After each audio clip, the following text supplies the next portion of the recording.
The broadcast is now starting. All attendees are in listen-only mode.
Thank you for attending today's information sessions for UMBC's Instructional Systems Development Program. We will begin at noon. Thank you.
Thank you for joining us for today's UMBC's Instructional Systems Development Information Session. We will begin shortly at noon.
Well, good afternoon, everyone. This is Greg Williams. I will be your host and your facilitator for our program information session on UMBC's Instructional Systems Development Program. I'm so pleased that you showed up online to learn more about the program. So, the Instructional Systems Development Program, that's what we're going to talk about today. And we're going to leave a lot of time for questions. If you have questions as we go along, you can chat them in using the chat function. So that's me. I'm the program director. I've been the program director for nearly 14 years at UMBC. I also teach in the program. I've taught a variety of courses. I primarily oversee the field experiences now, our internship and our final project. So before we get started, let's just take care of a few housekeeping items. There's going to be plenty of time at the end to ask questions and have discussions. We don't have hundreds of people online, so you'll have a good opportunity to ask your question, whether you want to ask it using the chat function or you want to talk it in, that's fine.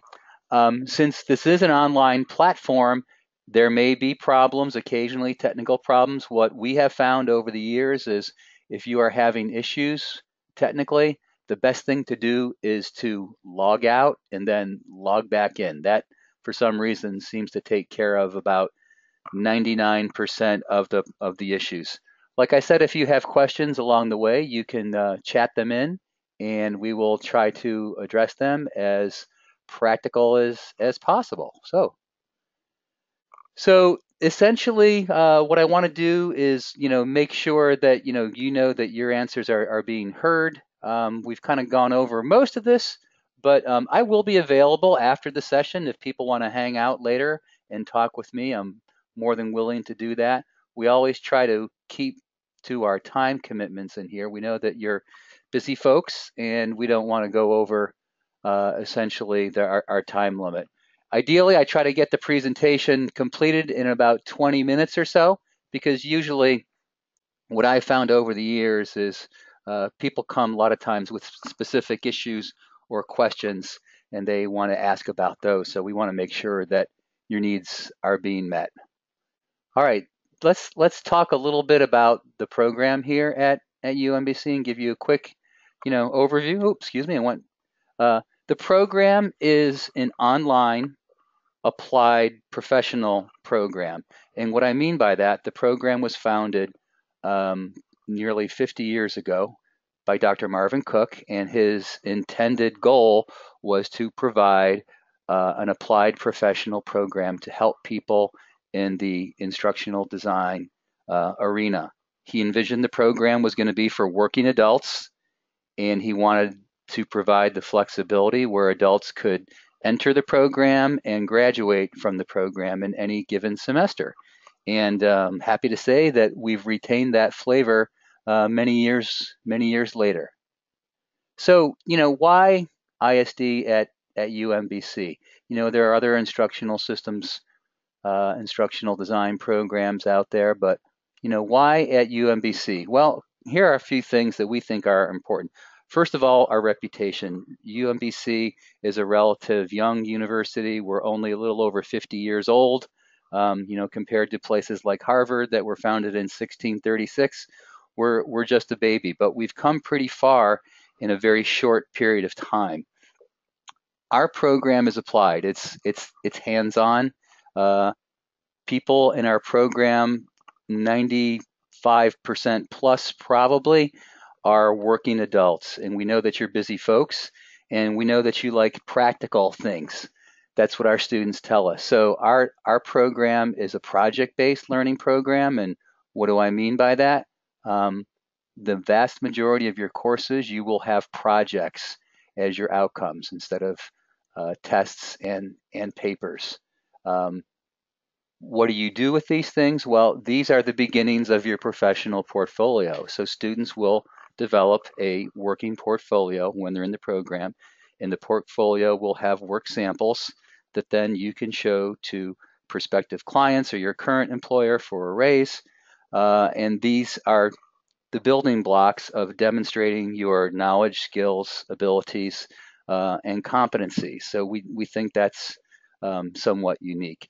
We also have started a mentoring program, which is voluntary. People don't have to get involved in this, but our mentoring program was started because we realized that students have needs that aren't necessarily addressed in classes. As adults and as kids too, we do a lot of learning outside of a formal classroom. For example, when we all learned to talk, our parents didn't set us down and say, okay, now we're going to have a speech class and I'm going to teach you the sounds of the alphabet. It just kind of came informally. So our mentoring program is geared for outside of classroom learning.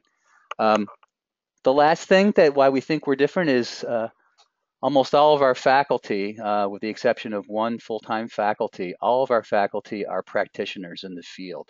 They are out there doing instructional design. They are developing and delivering e-learning. They are doing performance improvement consultant. They are doing assessment of employees and performances in groups. So they are actually practitioners.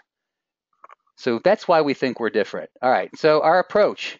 Our approach essentially is a hands-on approach where we use project learning, and we want students to work with real-life clients from their very first class. It is very common when people are applying for jobs in our field that they ask to see work samples, and that's what we do. We try to give you opportunities to develop a portfolio of work samples that demonstrate your competence. Our program is also very career-oriented. We know from feedback from our clients, from employers, from students, from alumni, that they're in the program for career-related reasons. They want to get a job. They want to get a different job. They want to get a more interesting job. They want to get a more fulfilling job. Everything is about career. So what we've done is we've tried to tailor the program to career needs, where our goal is when someone graduates, we hope we give them the knowledge, skills, and competencies that can be demonstrated in a portfolio that essentially prepare them to get a job in our field, to get a better job in our field. But it's all about career, and usually that means getting a meaningful job. So there are a lot of programs out there that'll say, okay, here's our program. It's these 10 courses or these 12 courses, and there's no substitutions. You will take these courses and you have no choice. Well, that's not our program. Our program gives you an opportunity to choose electives. 5 of the 12 courses are elective courses. So that gives you a huge amount of variety and choice in developing your program. For example, we have some instructional technology courses. They are not required for the master's degree, although a number of students take them. So it gives you the opportunity to, build your own program within reason. And this compares to some programs out there that don't do that, that are pretty much what I call lockstep, that you take these 10 or 12 courses and then you get your master's, and um, there's no variety. The other thing that you can do where you have a lot of choice is that in our courses where we work with projects, students have a great deal of choice in terms of the type of project they want to work on, the client that they work with. So it's not like we assign everything and say there's no flexibility. We give you, I think, a great deal of variety and options to meet your needs. Two of the hallmarks that I think are very important in our program is, and I've kind of been alluding to them, are the ideas of choice and flexibility. We really try hard to make the program a series of options for students, so therefore students can choose the electives. Students can even choose electives that might not be taught here at UMBC. They might see a course that's offered somewhere that's a graduate course that fits their particular need, and we're open to doing that. We transfer in courses from other schools all the time, so we do provide you with that flexibility and that choice. A lot of programs don't do that. Admission. The graduate school at UMBC is the organization within the university that will admit you. I, as program director, will make a recommendation to the graduate school. What they base their criteria on, the biggest factor they weigh it on, is an applicant's undergraduate grade point average. So some of you, might say, well, my undergraduate record was a long time ago, and maybe I didn't do that great. So what they're looking for is about a B average. A B average will get you admitted. However, we also try to look for reasons to get you admitted. So let's say you fall short of a B average. There is an option. Let's say you have a 2.5 grade point average from your undergraduate record. If you have a 2.5, we would say, okay, why don't you apply to one of our certificate programs? And then in the certificate program, we would probably admit you with a 2.5, and then you have an opportunity to prove yourself academically. And if you get B's or A's in our graduate certificate program, then we would recommend you for admission to the graduate school based on the fact that you have the demonstrated ability to do the work, and we have actually a very good track record at getting people admitted that way. So that's the biggest criteria for admission, is your undergraduate grade point average. So we have two different kinds of programs. We have the master's program and we have a certificate program. So the master's program, again, it's an online program. There are 7 required courses and there are 5 elective courses. Again, students have a great deal of flexibility in the electives that they choose, and we try to make sure that they have a program where they have a great deal of choice, and make sure that they're getting what they need along the way, working towards their master's program. Students normally complete the master's program probably in about 3 to 4 years. Most of our students are working adults, so they have jobs and significant others and families and kids and all kinds of things going on. And we realize that going through our master's program might not be the most important thing in their lives, but it's one of the most important things. So our faculty are very well aware that you have work issues, you have travel issues, you have family issues. We're used to hearing that. I mean, we know who you are as adult students, and it's not unusual. So we also have certificate programs. We have 3 certificate programs, one in instructional design, one in instructional technology, and one in distance education. These certificate programs can be taken by students that then if you complete a certificate program, they would count towards the master's. So the certificate programs are all 4 courses. So if somebody took the instructional design certificate program, then they've completed 4 of the 12 courses needed for the master's. So it's a great way for some people to kind of take a toe in the water approach. I talked to a number of people who are interested potentially in the master's program, and they tell me, gee, Dr. Williams, I'm not sure if I have the time, if I have the money, or if I really need a full master's, because we have some people that already, have a master's. Some people already have a PhD and they are interested in the field. So students will take the certificate programs, and then a lot of times we find that they'll say, hey, I had a good experience, I've learned a lot, this is very helpful, and I want to continue on to the master's. And in that situation, again, those 4 courses would count towards your master's. So then you are 4/12 of your way to the master's. And it appears on your transcripts, there is nothing inferior or lesser of quality with certificates. At times, the word certificate can be a funny word in education. The certificate students sit in the same courses as our master's students. They have the same faculty, they have the same assignments, etc. So the only thing that's different is that students have said, I'm initially applying for this graduate certificate program instead of the master's program.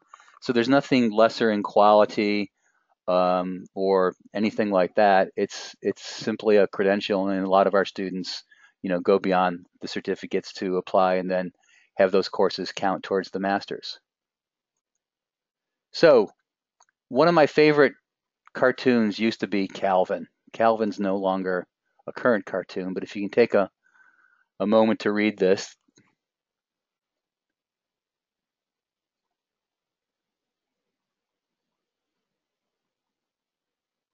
So you can see testing is not Calvin's thing.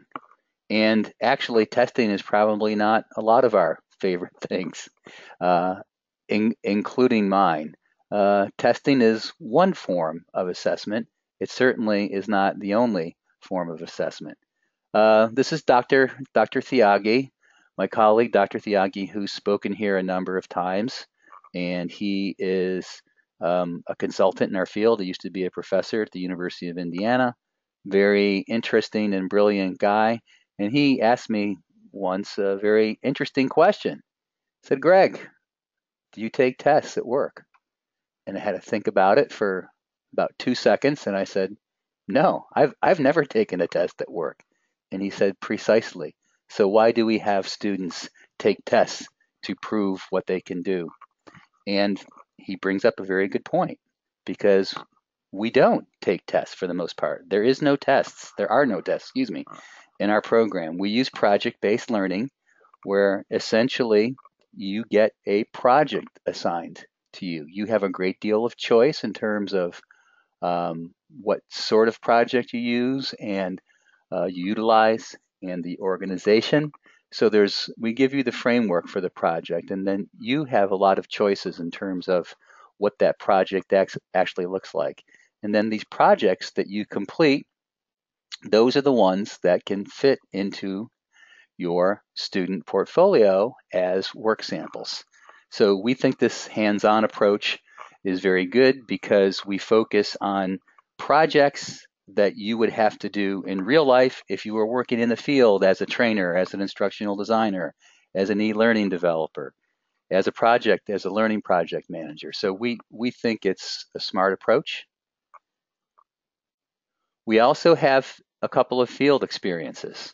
So even though you work with real life clients from your first course, we also, towards the end of the program, have you work with field experiences out in the field. So we have an internship and a final project. And essentially what you do is you work with an organization on a particular project that then you can use as a work sample. So it's an applied project. You have a great deal of freedom in choosing what you want to do and where you want to do it. We are not a program that will dictate to you, like say a teacher's education program might say, okay, you want to be a high school math teacher? Okay, you're doing your internship at John F. Kennedy High School, and you'll be teaching kids how to teach algebra.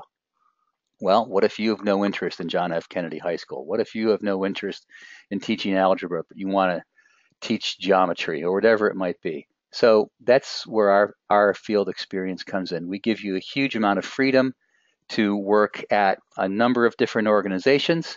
We also have options where students can complete their internship at their current place of work. And the big stipulation there is that it has to be on a new project. It can't be just work as you do every day. It's got to be some new learning to it. So we think the field experiences are very helpful. And again, our goal is to make sure that you work on a project that you can add to your professional portfolio once you graduate from the program. So, portfolio. We've talked about them a little bit. We do have a portfolio requirement, and most masters have a very traditional requirement, and we had one for years that said that you would take a comprehensive exam. And some of you may be familiar with that comprehensive exam concept. Most masters either have that, most of them have a comprehensive exam, or there's some sort of other experience. So what we did about 5 or 6 years ago, we surveyed our students and our alumni and employers, and we said, hey, we're thinking of changing our comprehensive exam requirement to a portfolio requirement. What do you think about that? And I would say to a person, everybody said it was a good idea. So that's what we require students to do now, is to present a portfolio work samples, and the work samples are the work samples that you actually complete in your classes along the way. So what I found is that in the past, probably nobody looked at the comprehensive exam and said, wow, what a great experience that was. I learned so much. I got a lot out of that. That was very useful. I can use this in applying for jobs going forward. I would say probably no one said that. So with a portfolio, you have a collection of work samples that then you can use to demonstrate to employers that you have knowledge and expertise and competencies in our field. It's probably about a year or two after we started the portfolio requirement, and I got a call from one of our graduates, and he worked for a bank here in Greater Baltimore, and he was director of learning and development, and he said, I just got this new job, and I'm really excited. And so I talked to him about it, and I said, well, what do you think helped get you the job? He said, they love my portfolio. And I said, well, that's great. He said, and he kind of laughed, and he said, I don't think that if you guys didn't make me do one, he said, I'm not sure I would have had a portfolio, or if I did, it wouldn't be as good as the one that I actually developed. So the portfolio actually makes a difference. Excuse me. So that's the portfolio, very practical. Now, we also have started a volunteer mentoring program. And what we try to do, this is voluntary for students in the master's program. We try to match you up with experienced people in our field in a mentoring relationship. And what we found is that a lot of the needs, or certainly some of the needs that students have, don't necessarily match up or are addressed well in courses, because a lot of times courses is focused on course content, and students will have career related issues like, how do I get ahead in my company? I feel like I'm being held down or held back. I've been thinking about changing from this field to another field. How do I do that? So there were a lot of issues that would come up that aren't necessarily covered in classwork. So we started our mentoring program, and it's been going on a trial basis now for almost a year. And I think we're doing fine. And actually, I'm not sure that a whole lot of other instructional design programs out there have a mentoring program. So we think we're fairly unique. Our faculty, I mentioned our faculty before, they by and large, are practitioners in the field. They are hands-on people. They're people in the field, and they like to teach. They like to train. They like to teach. So those are the people that will be teaching you for the most part, and we think they bring a great variety of experience and knowledge and really keep our students on top of the trends in the field, what's happening in the field, and we think they're a great asset to our program. So you're taught by people who are out there doing what you want to do. Our student services, I think our student services are excellent. Probably many, if not all of you perhaps, have talked to Renee, our program coordinator. We pride ourselves in making sure that not only do the students have a good academic experience, but we also take pride in the fact that we want our students to have a good customer service, student service experience. So, we are a state organization, and most state organizations are state bureaucracies, and sometimes we're not the easiest organization to navigate. So I think, go out of our way to help our students navigate the bureaucracy that exists at times and try to provide them with the best student services as possible. Years ago, there was a couple, husband and wife, that the wife graduated from our program and the husband graduated from another unnamed program from UMBC. I'm not going to name the program. And we met them. I saw them at a graduation reception, and the wife was very complimentary about our student services and said, oh, it was so great that you guys did this for me and you did that for me and you helped me with this. And her husband, who was in another program, said, really? They did that? And he said, they didn't do that in my major. We pretty much had to fend for ourselves. So we are interested in providing our students with a good overall experience, both from a student service perspective and, of course, as well as an academic perspective. Again, I think we talked about it's very important for people to get the career experience that I think they need, because that's the big reason why people come here. They want to learn things that will help them get a new job, get a different job, get a more meaningful job. So our curriculum and our courses are really geared to that extent. A lot of good career information out there. Here is one source that I would highly recommend. It's ONET Online, and ONET Online is a government source, and essentially it has a lot of information on different careers, on instructional design, e-learning developers, and it talks about what salaries that someone's going to make, where they might work, and what sort of industries, what does the job duties look like, how do you become one, etc. And they have tagged instructional design as one of the hot occupations. So check that out.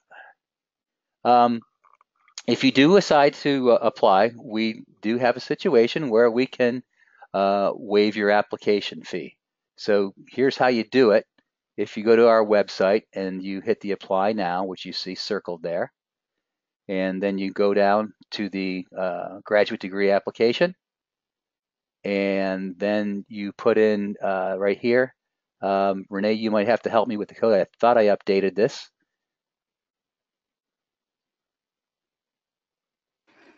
That's the correct code, Dr. Williams. It's DPS Fall 18. Okay. All right. I saw fall, and that made me nervous there. All right. Well, see, I told you that Renee is a good service person. She jumped in there and helped me right away. So you can have your application fee waived by doing this. Those are all our programs that you see on there when you're applying online. So wrapping up, I've tried to keep this relatively short because we know that your questions and discussion are probably more important than us going through every single slide. And let me just wrap up real quick. So why instructional systems development at UMBC? Well, we think we have a really good reputation, and we're a university that is certainly on the rise, and that's documented by a lot of external sources. We think that our program is very helpful for working adults because we do take an applied approach, and you work on real life things, real life projects with real life clients that you would do in the real world, as they say. It is geared for working adults. Pretty much everything we do, from coursework to services, is for the working adult, and we know that that's like about 95% plus of our students. We think that our project-based learning approach makes a lot of sense for these working adults, and you're building a professional portfolio along the way of your work samples that then you can demonstrate to potential employers that, hey, here's a design plan I've created, or here's a job aid, or here's an assessment tool that I've created and actually piloted with a group. We think our mentoring program is fairly unique and is not an option at most places, so we're kind of proud of that. And that our faculty are practitioners in the field. They're hands-on. They're not ivory tower academic researchers. They are hands-on people.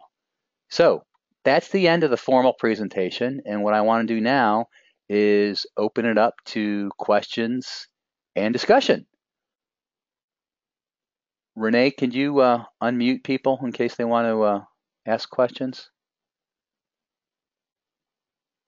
Sure, if you have a question you would like to ask, you can either type it into the box, or there is a hand raise option on the GoToWebinar app that you can select as well.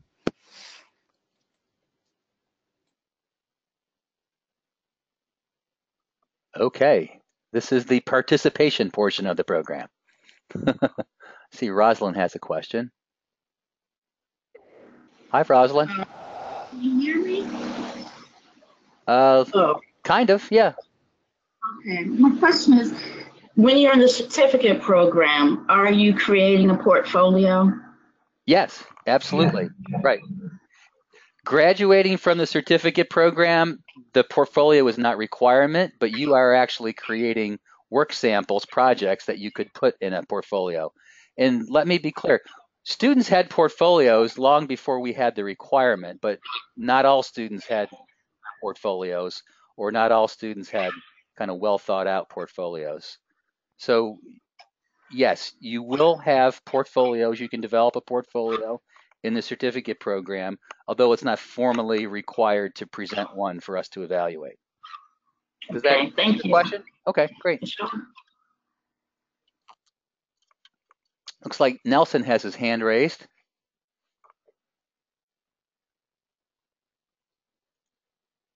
Nelson, if you unmute yourself.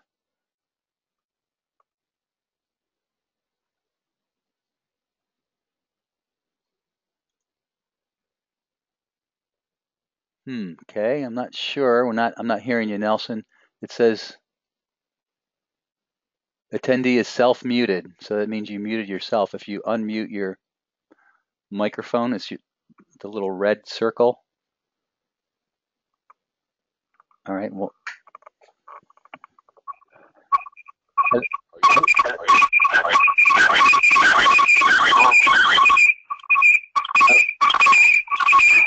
Okay, Nelson? I getting a lot of feedback.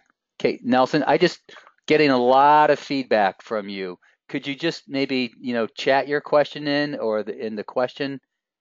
It was really screechy kind of feedback that probably was not, I really couldn't hear you.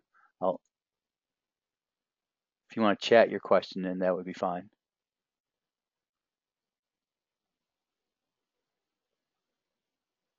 Folks, who else has questions?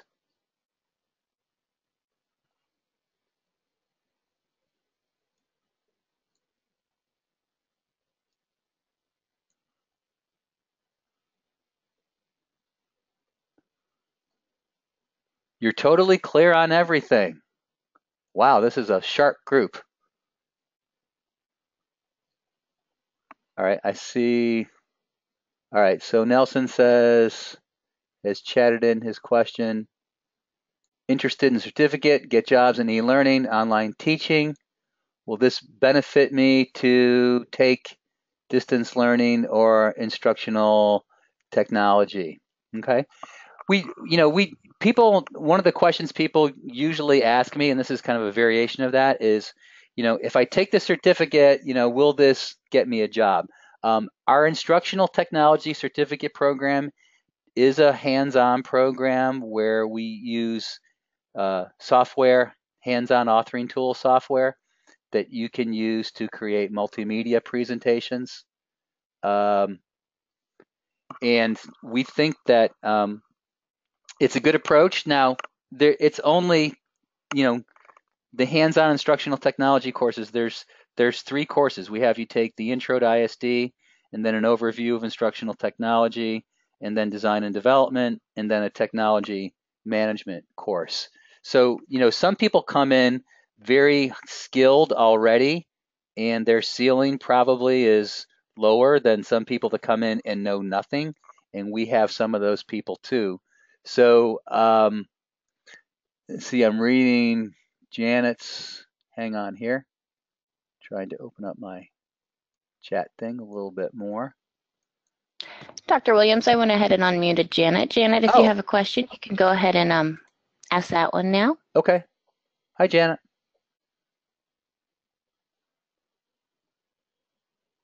Hi, Janet.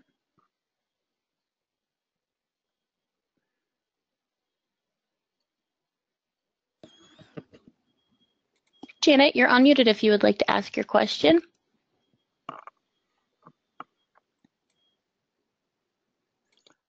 All right, well, I'm going to read from your written questions. This is Janet asking, I'm interested in the certificate program, want to get jobs in e-learning and online teaching. Will this benefit me?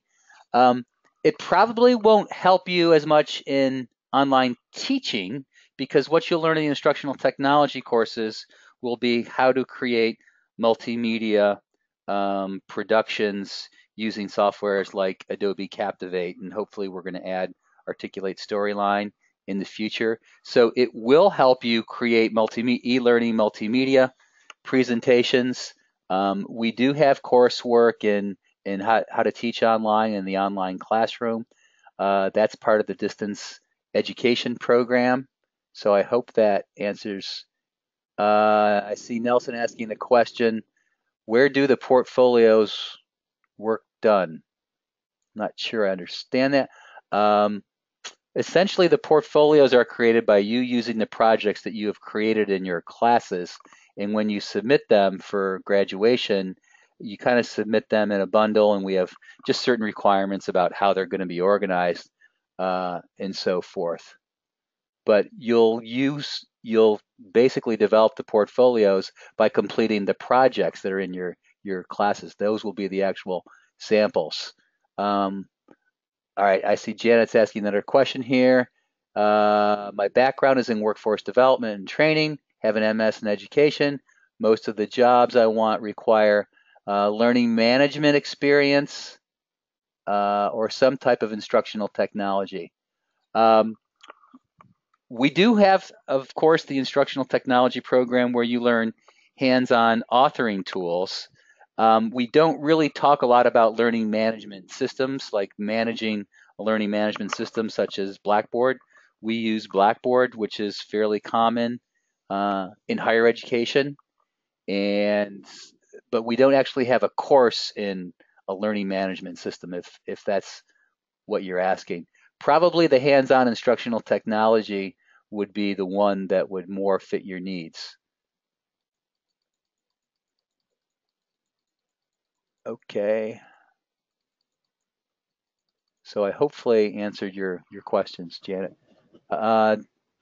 Nelson, do we want to try to see if your audio is working? Well, there's also a question by Cynthia. Cynthia, I've unmuted you. Okay. Hi, Cynthia. Hey, how you doing? I'm doing great. How are you today? I'm awesome, thank you.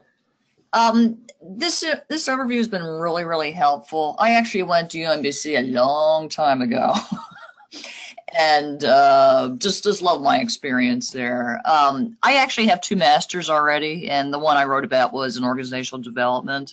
Mm-hmm. And I've worked, I've done a little bit of training, I've done a little bit of ISD work, more based on gut as opposed to proven methodologies. Okay. and just starting to dabble in e-learning and sorry. I'm pretty active in SHRM and ATD and taking Okay. some of their courses. And so what I'm trying to figure out is, do I really need a certificate program to get more into instructional design as sort of a focused career path? Excuse me. Yeah, my experience has been some people do not. Some people are very, I mean, there is no requirement in our field where somebody has to have a master's degree to be an instructional designer. There are a lot of self-taught instructional designers out there that don't have a formal credential. What we find that there are some people that they need the structure of a formal program to actually kind of make sure that they get the work done and interact with other people and get feedback. And so some people need that structure. Some people do not. Some people are fine and they can do that on their own. And I know a bunch of self-taught instructional designers. So it's one of those answers where there is no clear-cut answer. It's like, will this get, it'll depend on, I mean, part of people's success in the workplace, I mean, part of it is your formal education and training, but a lot of it is based on things that schools, colleges, and universities have no control over, such as your work ethic, how you work with people in groups, how you solve problems, what you already bring to the table in terms of experience. So those are things that, employers look at and ask about that, have very little to do with your formal education and training. Exactly. So for some people, the certificate's going to help them a lot, and for other people, maybe not so much because maybe they're already bringing a lot to the table. Yeah, I mean, I figured it was an individual sort of decision, but what the heck? I figured we needed one more question for the. Okay, well, thank you for being a. So I don't know if it was a softball or not, but I do welcome I welcome your opinion on that. So Okay. Yeah, it's what I thought. Yeah. Okay.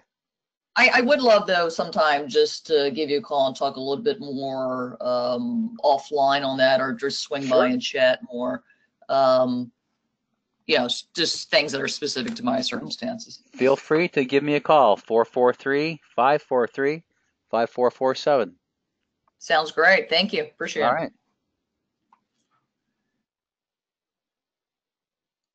All right. Janet's asking, what does distance learning cover? Okay, you can go to the website and check, but essentially distance learning covers principles of e-learning and distance learning. It covers the online classroom. It also has a course in corporate e-learning. So those are the course where you can actually go to the website and see the course descriptions for those particular courses. What other questions do you have, folks?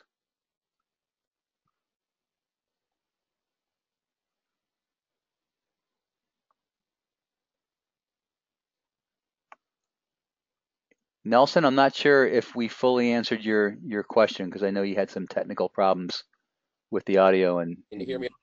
Oh, yeah, I hear. Me? I'm hearing parts of you. Okay. The question about the portfolio is where do we actually do the work? Like, do we go to a particular company and work with them, to help design a program, or what exactly how does? Okay. Well, the portfolio is a collection of all your work samples. Now, when students have a project, what they normally do is they have a client and they kind of use a consulting approach where they will meet with the client to talk about the expectations and the deliverables for them and do the analysis work.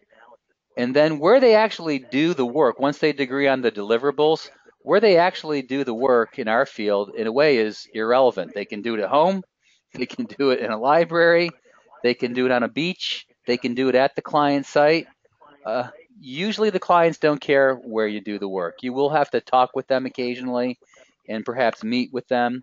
But as time goes on, the need to physically meet with clients is probably becoming less important as people get more familiar with work technologies and webcams and conference calls and things like that.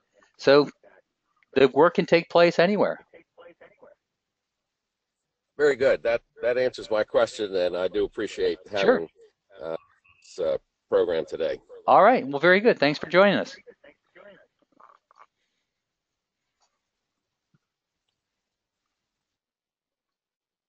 Okay, folks, what other questions do you have? We have about 15 minutes left.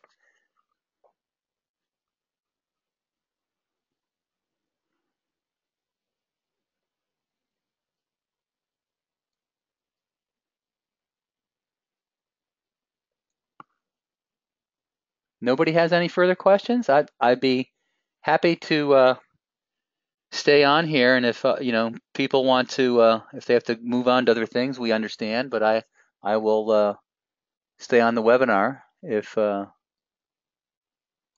if people have a question that's more confidential that they don't want the world hearing about. I'd be happy to speak on the phone with you in a private conversation if that works.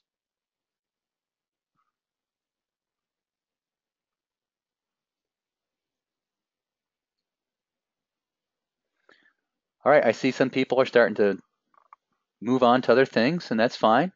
We know you're busy folks. Are there any further questions?